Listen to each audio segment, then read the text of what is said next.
Bapak Ibu dosen penguji ujian kinerja PPG dalam jabatan tahun 2024. Perkenalkan, nama saya Muhammad Ikhlasul Amal, mahasiswa PPG dalam jabatan tahun 2024 YIN Ambon.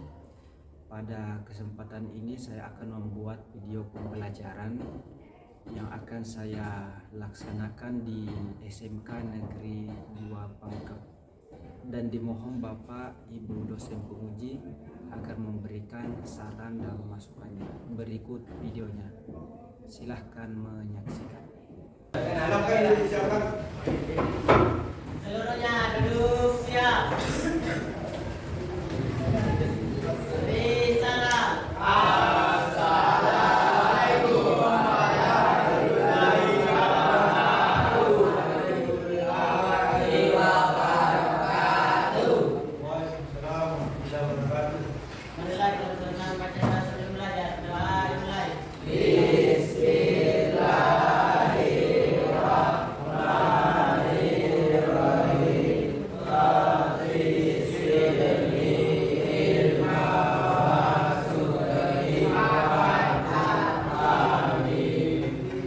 selesai. Coba dengarkan namanya.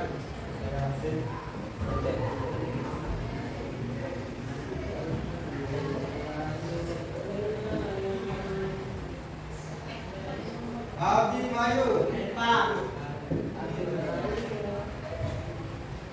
Ahmad Tolan,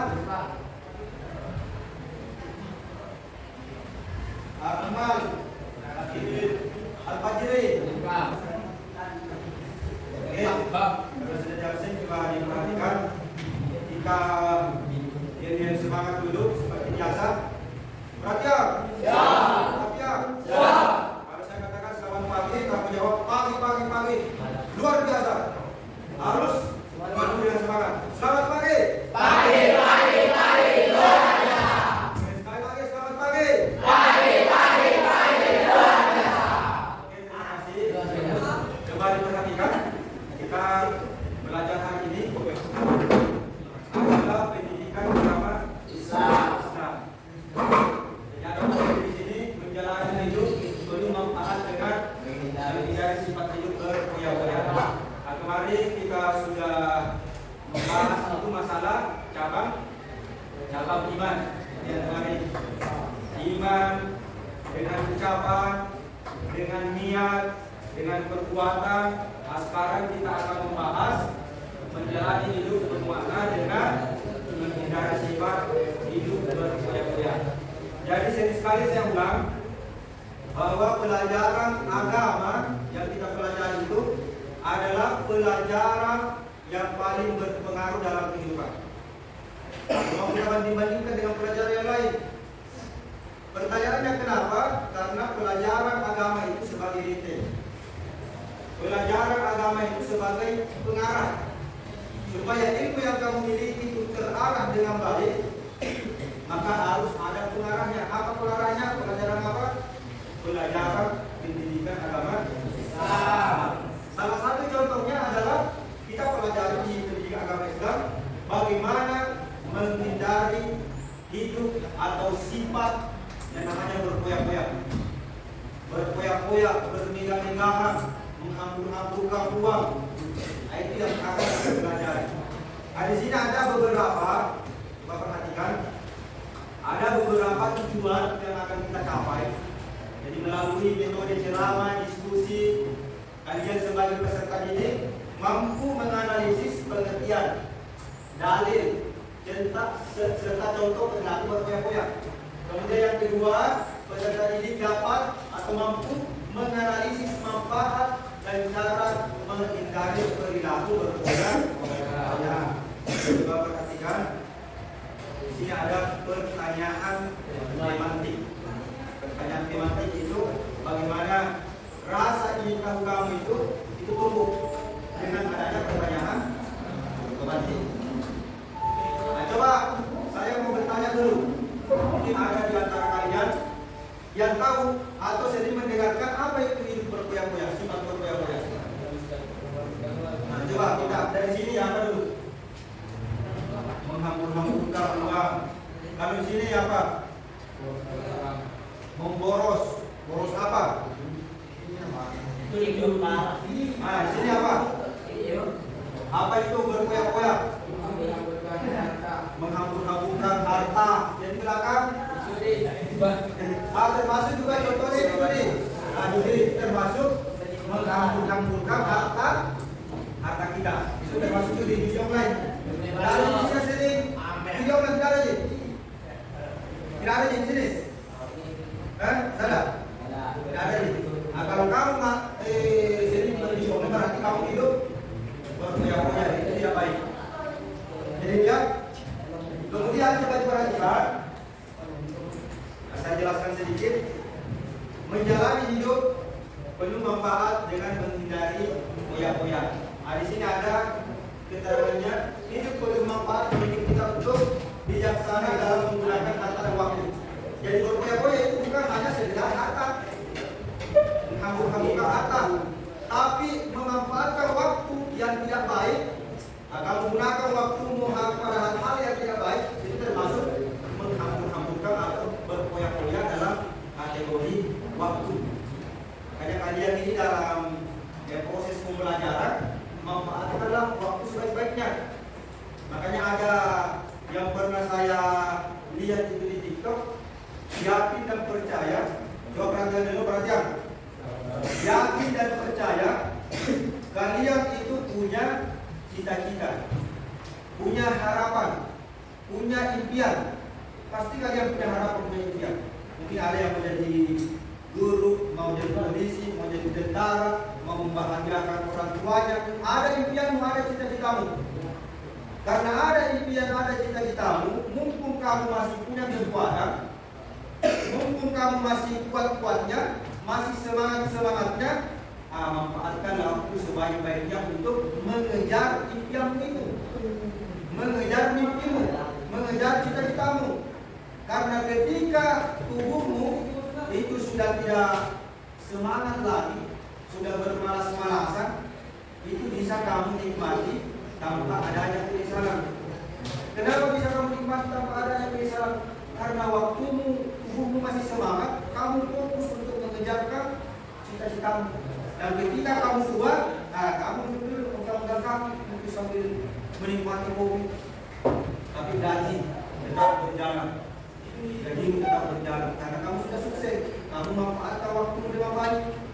Tapi kalau kamu santai-santai saja, menghambur-hamburkan waktu, menghambur-hamburkan harta orang tua, itu nanti bisa dipastikan kalau kamu tua susah nanti.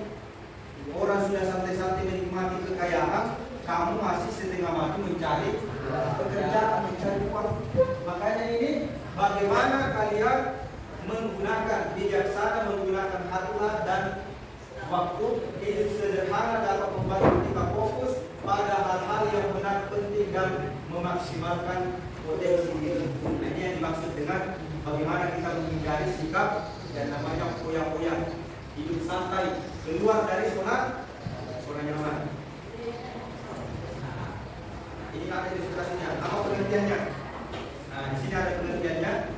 Nah, berkoyak-koyak, pengeluaran berlebihan, menghabiskan uang untuk hal-hal yang tidak perlu dan melampaui kebutuhan dasar. Ya, jangan kamu menggunakan uangmu kepada hal-hal yang tidak dibutuhkan, hanya keinginanmu saja. Hanya dimaksud dengan berlebihan. Sikap boros tidak hemat dalam menggunakan uang dan cenderung membelanjakan dengan mudah, mementingkan gaya hidup mewah dan bergaya, bahkan jika itu membuat keuangan terbebani. Kamu tidak bisa beli HP iPhone, kamu cicil supaya mau tampil beda sama temannya. Itu tidak boleh. Kemudian apa dalilnya? Nah, di sini ada dalil. Coba kita baca. Wa atizal qurba haqqahu wal miskina wa ibnas sabil wa la tubazzir tabzira. Ila akhir ayat. Dan berikanlah hak kepada kerabat dekat, juga kepada orang miskin dan orang yang dalam perjalanan, dan janganlah kamu menghambur-hamburkan hartamu secara boros, jangan berkoyak-koyak. Nah, di sini sesungguhnya orang-orang pemboros itu adalah saudara setan, dan setan itu sarankan kepada Tuhannya. Jadi kalau kamu sering boros berarti kamu mengikuti perilaku iblis, perilaku setan yang selalu ingkar. Nah, kita ini dianjurkan untuk bagaimana kita tidak boros membelanjakan harta kita secara berlebihan. Nah, kemudian ada juga hadis riwayat Tirmidzi yang Muhammad menegaskan bahwa orang yang suka berpoya-poya akan mendapatkan azab di azab. Paham sampai sini, paham? Paham? Oke, coba kita lihat lagi bahayanya. Apa bahaya atau dampak dari berpoya-poya atau menghambur-hamburkan harta? Ini ada namanya dampak akhirat, melalaikan akhirat. Orang kalau sering menghambur-hamburkan uang, sering bersenang-senang, pergi ke tempat karaokean, ke klub malam dan sebagainya, itu bisa melalaikan akhirat. Tidak sholat nih, tidak puasa nih, tidak apa nih, pokoknya melalaikan akhiratnya. Kemudian kecemasan, memicu rasa cemas dan ketakutan terkait keuangan dan kehidupan masa depan. Kemudian yang ketiga, berpotensi menimbulkan sifat pikir. Kenapa berpotensi menimbulkan sifat pikir? Karena orang yang sering menghambur-hamburkan uang itu berpikir, nanti kalau saya menyumbang atau bersedekah, tidak pergi makan lagi itu di klub-klub kan, tidak pergi makan lagi itu pergi santai-santai, pergi liburan. Nah, ini menimbulkan atau berpotensi kita mempunyai sifat yang namanya kikir. Nah, kemudian selanjutnya, kalau kita mampu menghindari berpoya-poya, apa yang manfaat yang kita dapatkan? Tentu kesejahteraan. Kalau kita mampu memaksimalkan harta yang kita miliki, tidak mengeluarkan harta kita ke hal-hal yang tidak baik, itu bisa menimbulkan kesejahteraan. Maka rajin-rajinlah menabung, rajin-rajin mengatur keuangan, mana kebutuhan. Kalau hanya keinginan saja, tak usah kita beli. Kalau kamu lihat orang beli HP, kamu lagi mau beli HP, padahal ada itu. Kemudian kemerdekaan, kemudian peningkatan. Kemudian selanjutnya cara menghindari, yang pertama buat anggaran, membelanjakan harta sesuai dengan skala prioritas kebutuhan. Apa yang menjadi kebutuhanmu, itu yang kamu keluarkan. Tapi kalau hanya sekedar keinginan, jangan dulu. Kemudian hindari hutang. Ada sisi-sisinya sering berhutang. Ada di? Jangan berhutang, karena kalau berhutang itu akan terlupakan orang. Kemudian hidup sederhana, kemudian bersikap bersyukur kepada apa yang Allah berikan kepada kita. Nah, kemudian tips hidup sederhana, belanja hemat, memiliki transportasi umum, kemudian memperbaiki barang rusak. Kalau ada barangmu, tidak usah beli yang baru. Kamu perbaiki saja dulu itu, kalau masih bisa diperbaiki. Kecuali kalau sudah tidak bisa diperbaiki, ya baru kita beli. Oke, paham sampai ya? Kemudian selanjutnya saya akan menampilkan video Rasulullah SAW, ilustrasinya bagaimana kehidupan Rasulullah itu ketika dia hidup kesederhanaannya.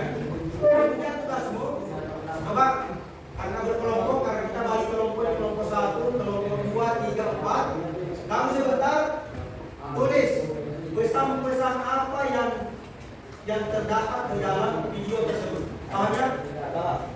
Paham? Jadi satu orang saja yang menulis mewakili.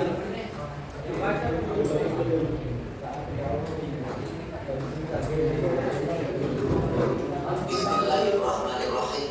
Assalamualaikum warahmatullahi wabarakatuh.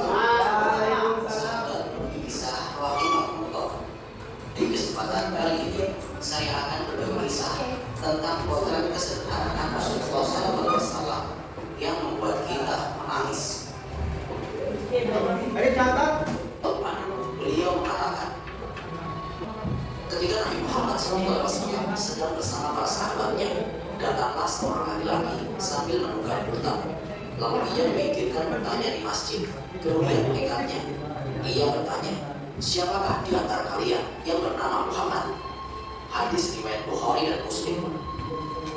Jadi lelaki Badui ini hendak mencari Nabi Muhammad SAW, seorang Rasul.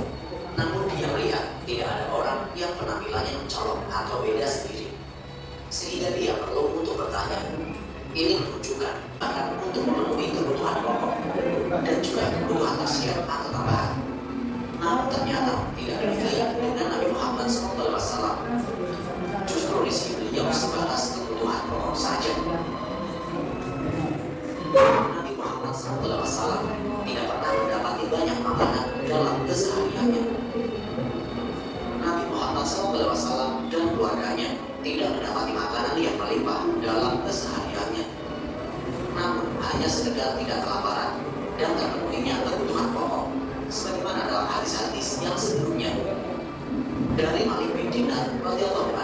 Beliau mengatakan, Rasulullah SAW tidak pernah merasakan kenyang karena makan roti atau kenyang karena makan daging, kecuali jika sedang menjamu tamu, maka beliau makan sampai kenyang. Hadis riwayat Tirmidzi dalam Asy-Syama'il, disahihkan Al-Albani dalam Mukhtasar Asy-Syama'il Al-Muhammadiyah. Biasanya sekali dalam 2 atau 3 hari, beliau dan keluarga baru merasakan kenyang dan makan roti gandum, makanan yang sangat sederhana. Aisyah radhiyallahu anha mengatakan, keluarga Muhammad SAW tidak pernah merasakan kenyang karena makan roti gandum yang diberi hidang atau semacam buah dalam 3 hari sampai ia bertemu dengan Allah atau wafat. Hadis riwayat Bukhari dan Muslim. Dan dalam riwayat lain, keluarga Muhammad SAW tidak pernah merasakan kenyang karena makan roti gandum dalam 2 hari sampai beliau wafat. Hadis riwayat Bukhari dan Muslim. Sebagian kita setiap hari merasakan kenyang, bahkan tidak hanya sekali, namun berkali-kali dalam 1 hari, karena melimpahnya makanan yang kita dapati.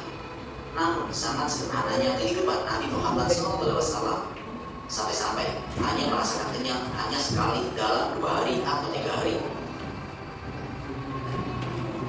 Terkadang keluarga Nabi Muhammad SAW tidak mendapati makanan di suatu hari. Dari Aisyah radhiyallahu anha, ia mengatakan, Rasulullah SAW bertanya kepadamu pada suatu hari, wahai Aisyah, apakah engkau memiliki sesuatu untuk dimakan pagi ini? Aku pun menjawab, wahai Rasulullah, kita tidak memiliki sesuatu pun untuk dimakan. Beliau lalu bersabda, kalau begitu aku akan puasa. Hadis riwayat Muslim. Dari Nu'man bin Bashir radhiyallahu anhu, beliau berkata kepada para sahabat yang lain, bukankah kalian bisa makan dan minum semau kalian? Sungguh aku melihat Nabi kalian SAW tidak memiliki dam atau kurma yang sudah kurang bagus sama sekali, dan tidak ada makanan yang bisa memenuhi perutnya. Hadis riwayat Muslim. Ternyata Nabi Muhammad SAW tidak selalu memiliki makanan setiap harinya, bahkan makanan yang sederhana sekalipun. Tidak sebagaimana kebanyakan kita yang alhamdulillah masih bisa mendapati makanan setiap hari, bahkan hingga mengenyangkan perut kita. Istri Nabi Muhammad SAW, Ummul Mukminin Aisyah radhiyallahu anha, juga mengatakan, pernah kami melalui suatu bulan yang ketika itu kami tidak menyalakan api sekalipun. Yang kami miliki hanyalah kurma dan air, kecuali ada yang memberi kami hadiah berupa potongan daging kecil untuk dimakan. Hadis riwayat Bukhari dan Muslim. Sederhananya sandal Nabi Muhammad SAW.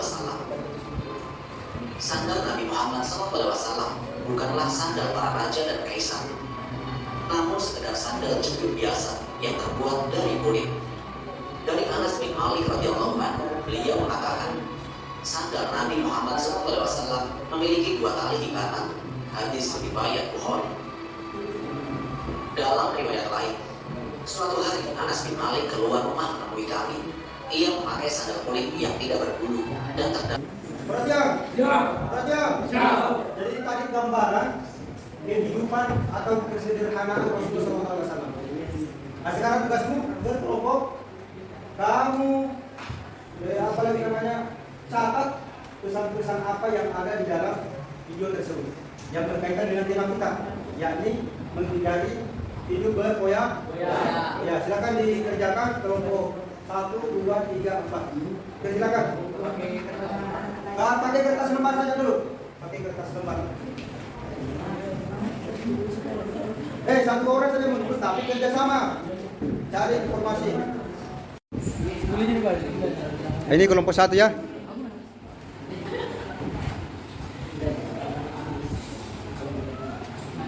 Ini kelompok 3.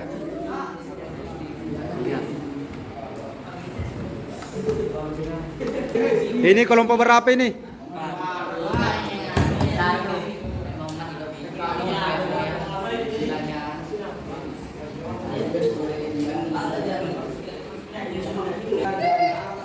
Ini kelompok berapa ini? Kelompok 2.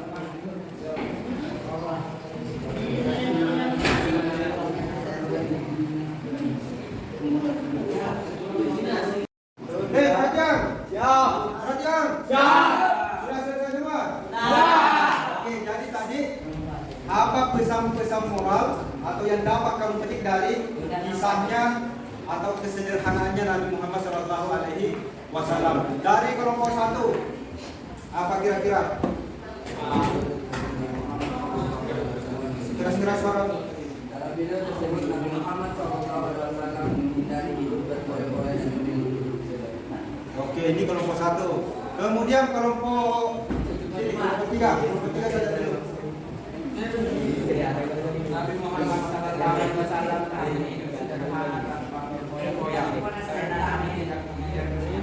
Tidak mengejar dunia, dia mengejar akhirat. Kemudian dari kelompok 4, apa kelompok 4?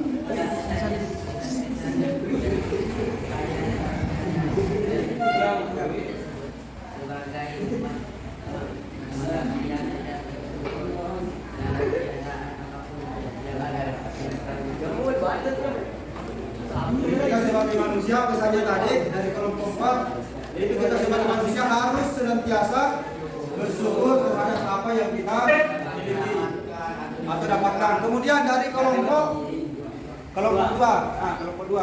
Terkadang dalam satu hari keluarga dan beberapa tidak pandai terkadang Nabi Muhammad menimbulkan harta dan saudara. Jadi dia lebih kepada akhirat, tidak terlalu mementingkan harta. Jadi dia hidup sederhana. Oke. Itu ya dari kelompok 1 sampai dengan kelompok 4. Ya. Bagaimana tadi jadinya? Selamat pagi.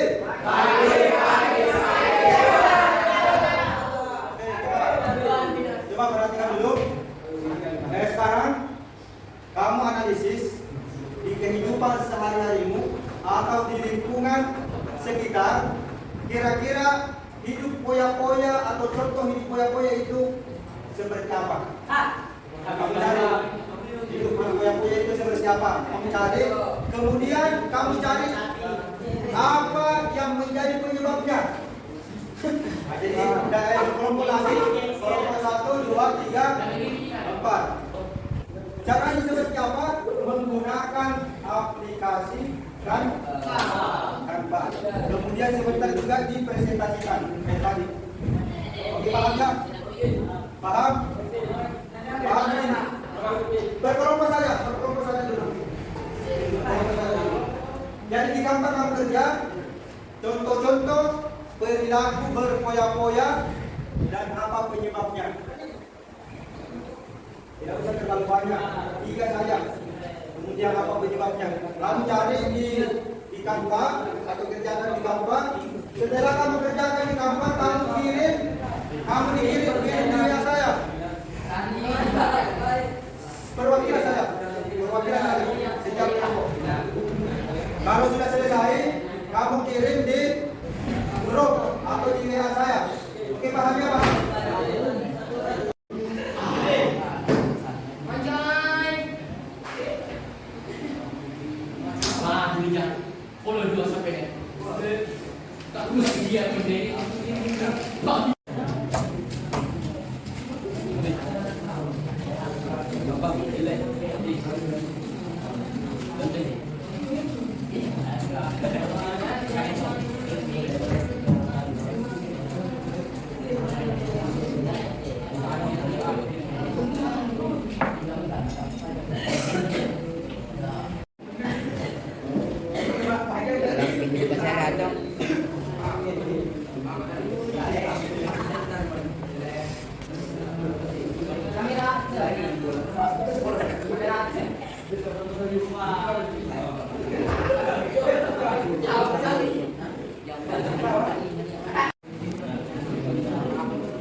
Alam.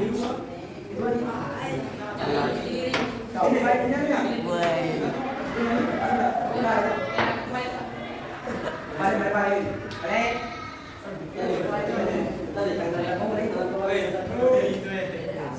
Dia tahu. Oke, silakan kelompok satu naik di sini. Di sini Pak kerja gini. Naik di sini.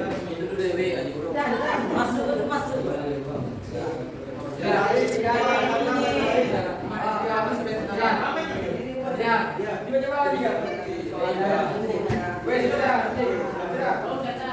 Assalamualaikum warahmatullahi wabarakatuh. Waalaikumsalam warahmatullahi wabarakatuh. Saya Ismail, perwakilan dari kelompok 1 ingin menyampaikan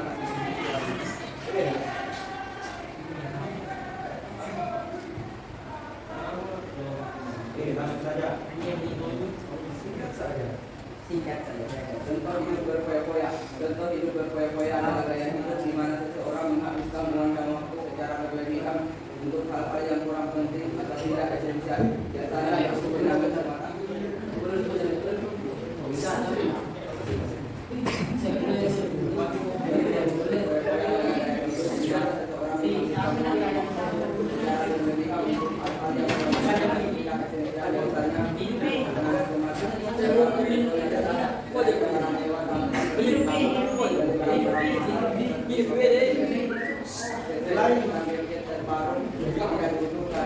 Pesta dan hiburan berlebihan, mengadakan malam hidup pesta yang mewah dan menghabiskan uang untuk makanan dan minuman mahal secara terus-menerus. 3. Hiburan mewah tanpa batasan, pergi ke tempat-tempat eksklusif atau mewah berulang kali tanpa memikirkan kondisi dan jangka panjang.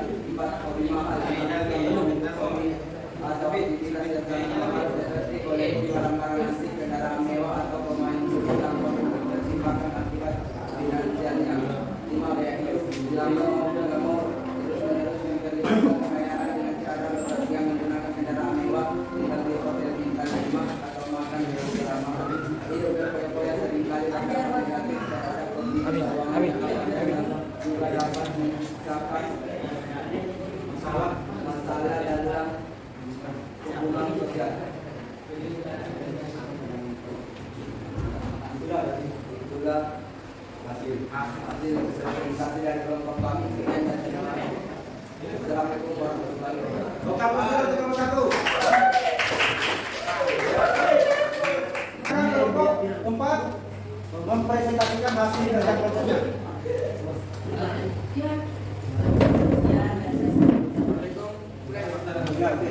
Assalamualaikum warahmatullahi wabarakatuh. Waalaikumsalam warahmatullahi wabarakatuh.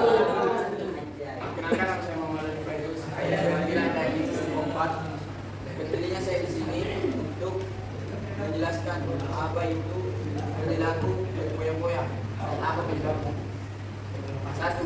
Menghabiskan uang untuk barang mewah, kebutuhan, penyebab, dorongan untuk tampil lebih baik di mata orang lain, gengsi, tekanan sosial, ability, tren, dan seringkali melibatkan perubahan, pakaian, gadget, atau sepedanya tidak melakukannya. 2. Pakaian sebab mewah, sebab kebutuhan untuk menemukan status sosial, gaya hidup konsumtif, tidak mengikuti gaya hidup teman atau lingkungan sosial. Beberapa orang merasa tidak nyaman jika tidak ikut serta dalam aktivitas yang dianggap keren oleh lingkungannya. Dan 3. Habiskan uang untuk hiburan yang berlebihan. 4. Kurangnya kontrol diri, kegiatan stres atau masalah pribadi, atau karena kegiatan dan kesenangan instan, misalnya di tempat hiburan seperti klub malam, konser, atau melakukan perjalanan liburan mewah yang dijangkau oleh keuangan. Sekian, terima kasih. Itulah presentasi dari kelompok kami. Wassalamualaikum warahmatullahi wabarakatuh. Oke, tepuk tangan dulu. Ini coba perhatikan ada 3 poin. Contoh hidup berfoya-foya. Jadi ini sudah dijelaskan tadi oleh kelompok 4. Oke, sekarang kelompok 3. Siapa yang mewakili kelompok 3? Karena itu.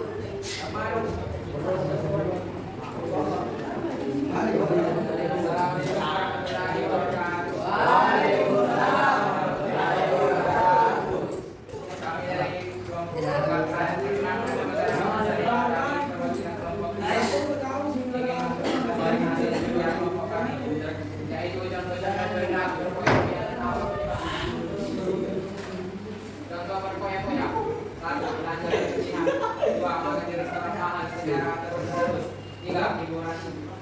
berbiaya tinggi. 4. Dinamis beralkohol atau berlebihan. 5. Kartu kredit yang dipakai berlebihan. Penyebabnya 1. Pengaruh sosial dan budaya. 2. Tidak mampu keuangan. 3. Tekanan emosional. 4. Gaya hidup Islam. 5. Penggunaan kartu kredit dalam perjalanan yang mudah. Setelah tadi hasil diskusi kerja kami, setelah Topik percaya Assalamualaikum warahmatullahi wabarakatuh.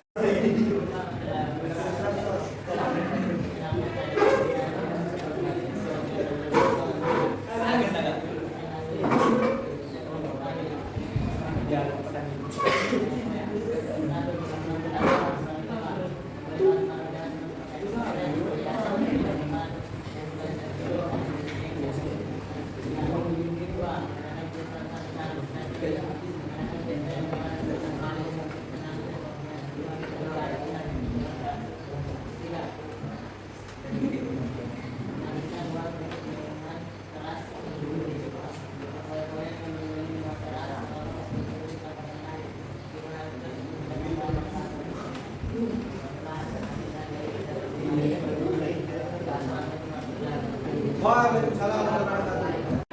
Baik, perhatikan. Jadi untuk sesi terakhir adalah kesimpulan. Jadi kesimpulannya itu kalian memberikan kesimpulan di sini apa-apa yang kamu dapatkan dari pelajaran kita hari ini. Kemudian yang kedua adalah refleksi. Bagaimana perasaan kamu setelah mengikuti pelajaran hari ini? Ini ada stiker note yang saya bagikan, kamu tulis, tinggal kamu tempelkan saja di depan. Oke, sudah paham semua? Paham. Oke. Ini ada, bagikan dulu di temannya. Cukup berapa orang? Terserah. Oke, silakan siapa yang pertama maju? Saya Pak. Oke. Refleksi. Baik dan menyenangkan. Oke, mantap. Kemudian siapa lagi? Baik Pak. Refleksi saya bahagia dan senang. Apa lagi? Siapa? Kesimpulan. Maju, maju. Apa?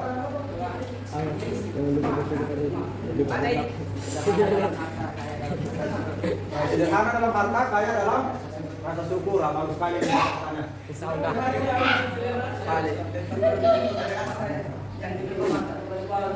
Oke, siapa lagi? Dari perempuan ini, kelompok 1.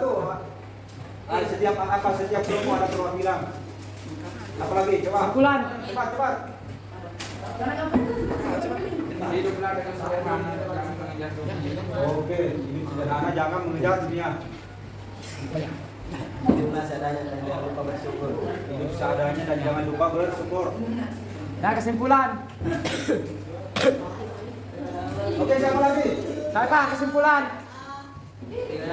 Lupa bernapas. Jangan hari ini jangan lupa bernapas. Ya. Yang kegagalan, jadi jangan takut gagal. Oke, silakan. Yang perlu hidup mewah, yang penting bahagia. Gue Dede. Kayak Dede. Cimil Usaha, jangan ada usaha. Kata hari ini jangan lupa bernapas. Mulai kasih nafas. Ya, kata-kata hari ini jangan lupa bersyukur hari ini. Oke, sudah tidak ada? Siapa lagi? Ada.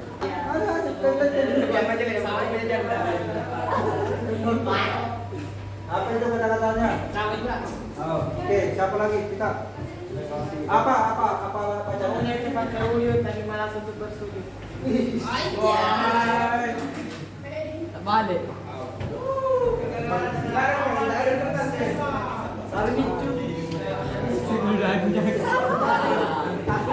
Oke, siapa lagi? Maju coba, maju. Baik, saya positif Pais. Ini. Pas salin kita. Apa sih tulisannya?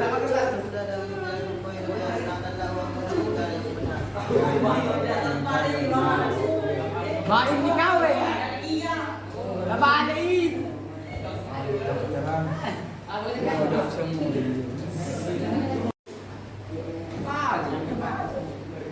Sebelum kita keluar, cukup sampai di sini saja pertemuan kita, karena di sana sudah bahagia dengan yang lain. Kita dulu sebelum keluar melaksanakan sholat zuhur. Doa kita baca surah Al-Asr. Bismillahirrahmanirrahim.